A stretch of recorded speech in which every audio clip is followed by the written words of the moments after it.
Chapter 29, Chase Ambrose. There are worse things than falling off of a roof. Being arrested, for example. Being known all over town as the guy who was low enough to rob an old war hero of the medal given to him by the President of the United States.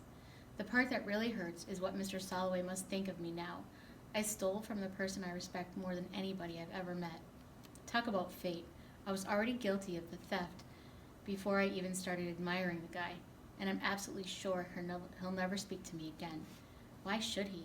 I wish I could never speak to me again. While we wait for my hearing in juvenile court, Mom keeps me out of school. I like it better that way. I don't have to face everybody and find out how much they despise me. Yeah, sure, they always despise me, but now they've got double reason to. Brendan and Shoshana have even called my house, but Mom won't let me talk to anyone. That's on the advice of our lawyer, but it's just fine with me. I can only imagine what Shoshana has to say to me, and I don't want to hear it. Anyway, it can't be worse than the things I'm saying to myself. Aaron and Bear tried to call too, probably to thank me for covering for them. Hey, I stole the medal, but those guys have to be considered at least accomplices because of our three-way split agreement. To be honest, I'm not even that mad at them anymore. I was just as bad as they are, the ringleader of the whole sick trio. They haven't changed at all. I'm the one who's different. At least I hope I'm different. Besides, I won't have to deal with them anymore after the hearing. I'll probably wind up in juvie. Even when I get out, chances are their parents won't let them associate with me. I'm a delinquent, a bad influence on them. For all I know, that might actually be the truth. Maybe Aaron and Bear were a couple of angels before they met me. Juvie, there's a really high probability I'm going to end up there. The judge is the same one who sentenced Aaron, Bear, and me to community service, so I can't even say this is my first offense.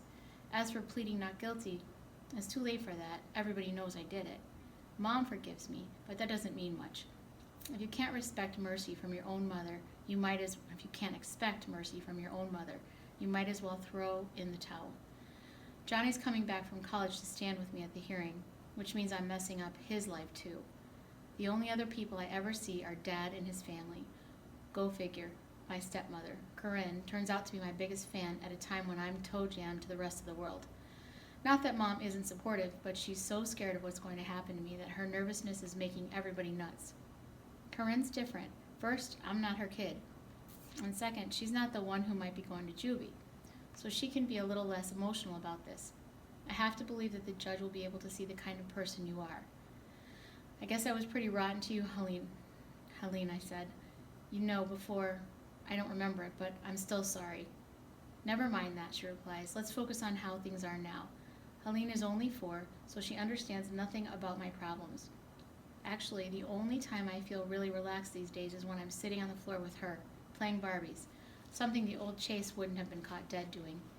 I'm pushing Malibu Barbie's beach cruiser, giving Ken a ride to the luau, when I noticed Dad filming me on his phone.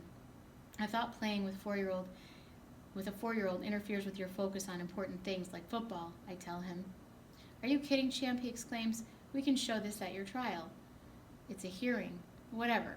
I'll prove to the judge what a great big brother you are, and that will get you back on the football field. I sigh. I guess you think I'm a pretty big moron for returning that medal. He actually seems to mull it over. Well, I'd be lying if I didn't say it'd been a lot smarter to just slip it under Soloway's door. Yeah, tell me about it. But you did the right thing, he adds. That medal's worthless to you. You didn't earn it, not like that's your state championship, let's say.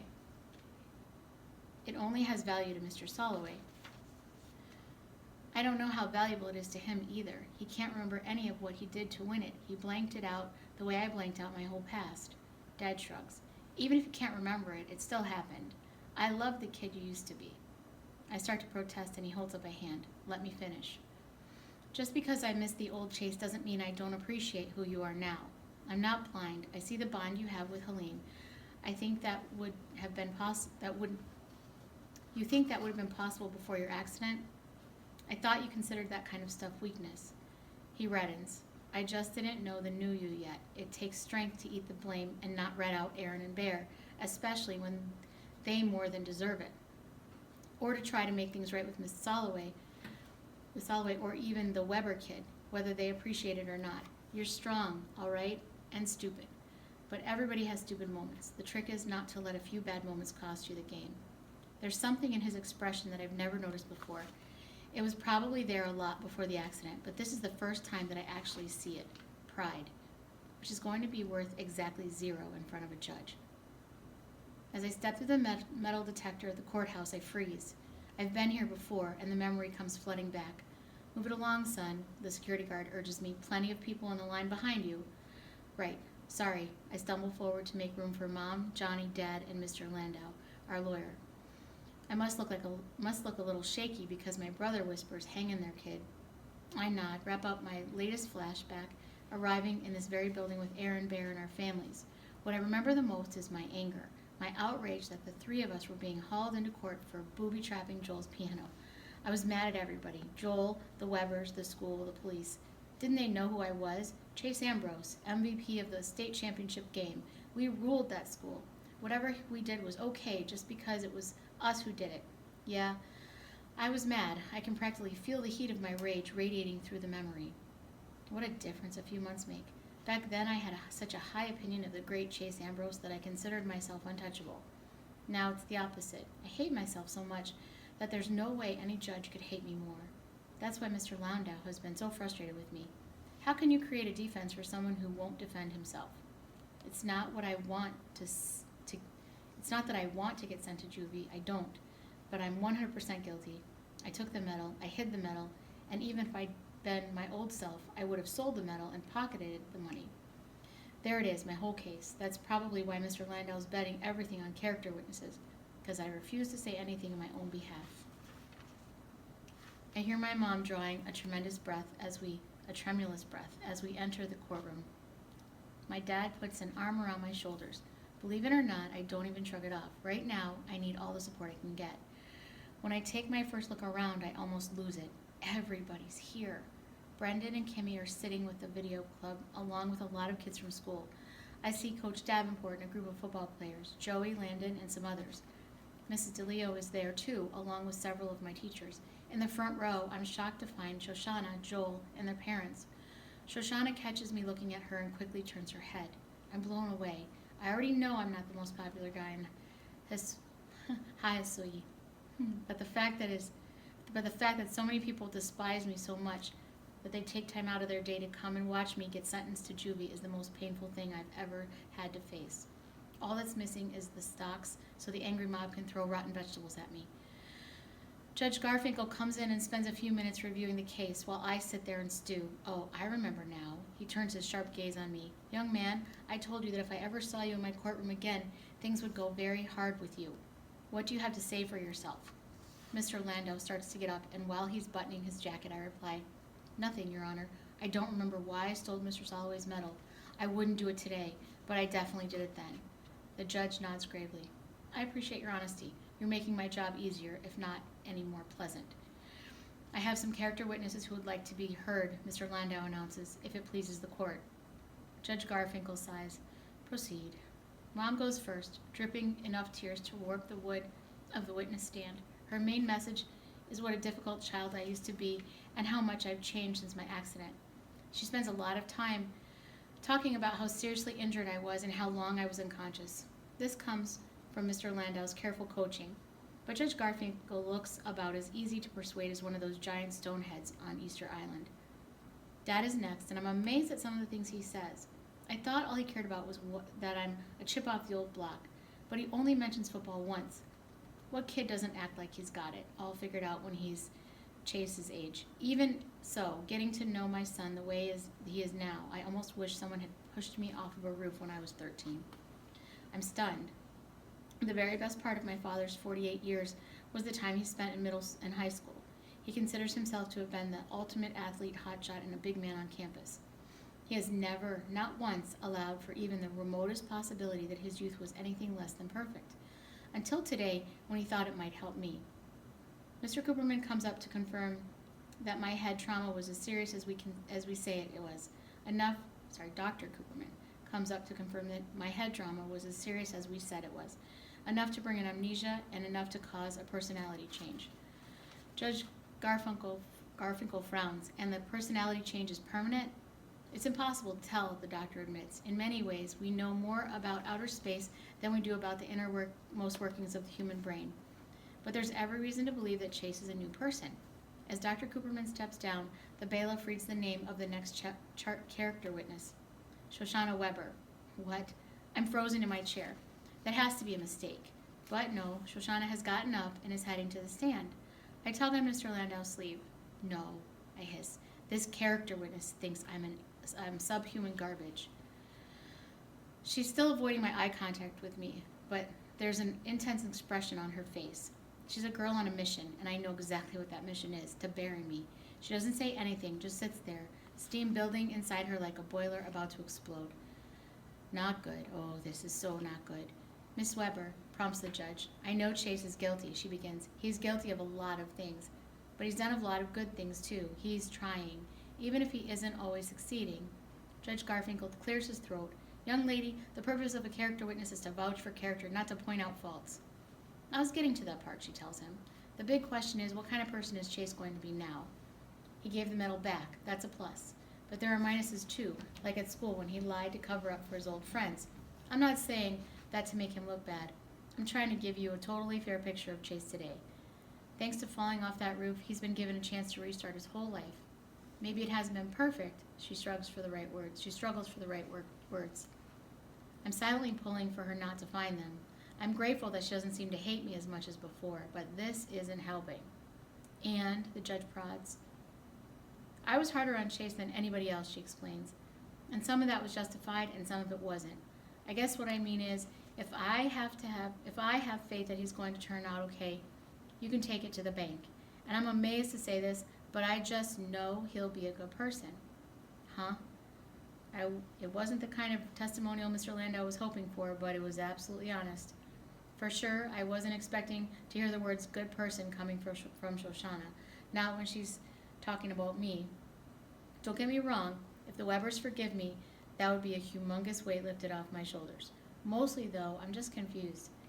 This isn't going at all the way I expected. That's admirable of you to say, Miss Weber, Judge Garfinkel comments from the bench, but that isn't what this hearing is about. Chase is charged with the theft of a medal of honor belonging to Mr. Julius Soloway, which nobody denies happened, not even Chase himself. But don't you see, she pleads, if I can misjudge him, anybody can, even a judge. Thank you for your testimony, he tells Shoshana.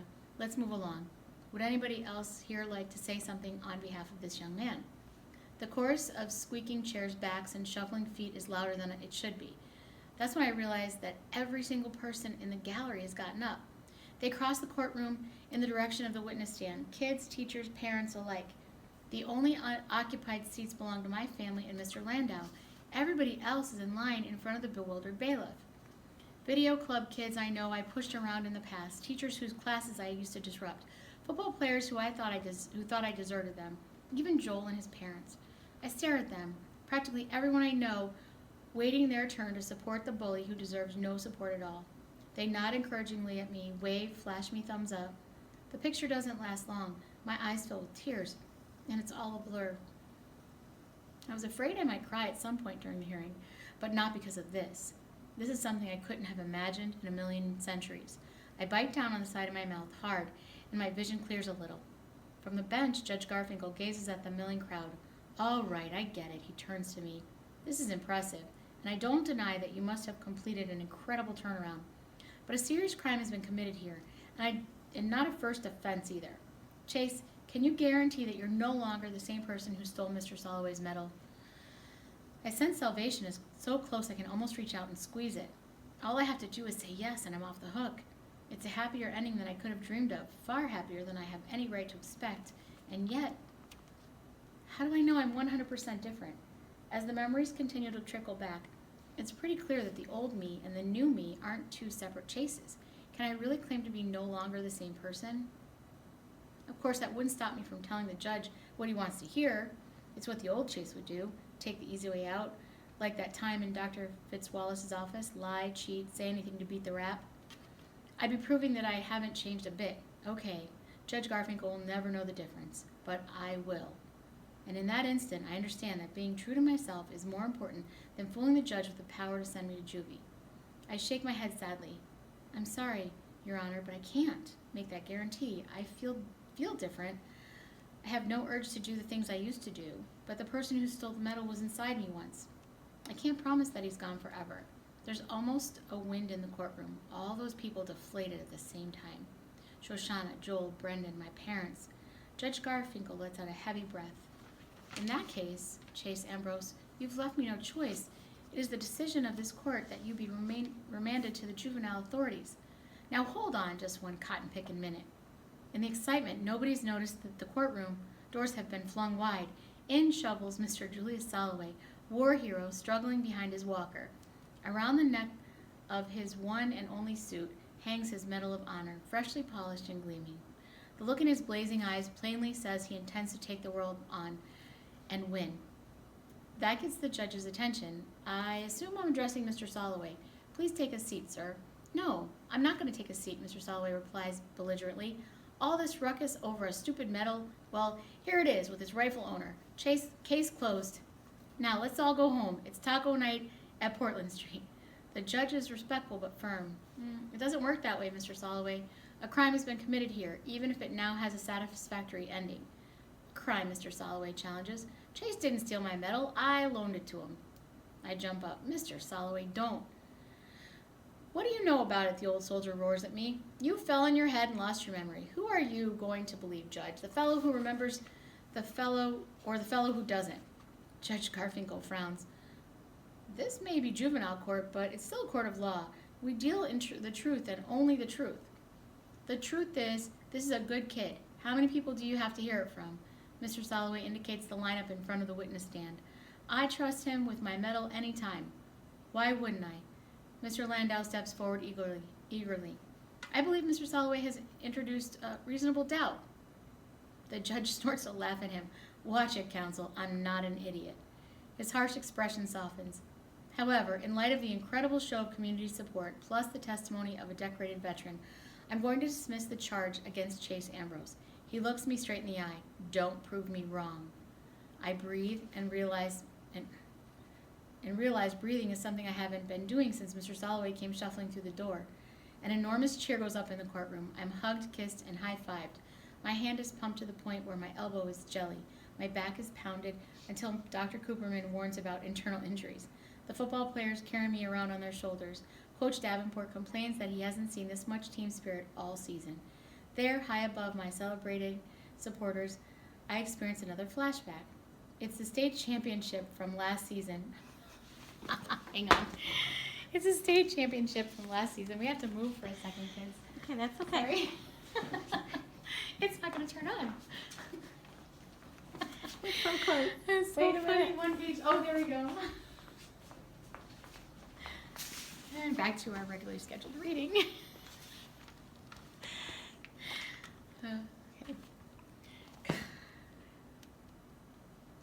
Okay. I experienced another flashback. It's a state championship from last season, and this is our on-field victory dance. My teammates hoisting the new crowned MVP up in the air. I slap myself in the face to dispel the memory before I spot Aaron or Bear and spoil it. I'm feeling so many things at the same time. I'm relieved, obviously. But it's also strange to owe so many people such a debt of gratitude. Back on the floor, I say thank you over and over again until my lips and tongue go numb. And when the crowd finally begins to thin out, I realize that the last person embracing me isn't my mother. It's Shoshana. We jump apart, but Joel is already standing there pointing and laughing. I guess he's not going in the wood chipper after all, he says to his sister. I look at her questioningly. She turns bright red and mumbles, see you at school tomorrow. She starts to walk away, then turns and echoes Judge Garfinkel's parting words, Chase, don't prove me wrong.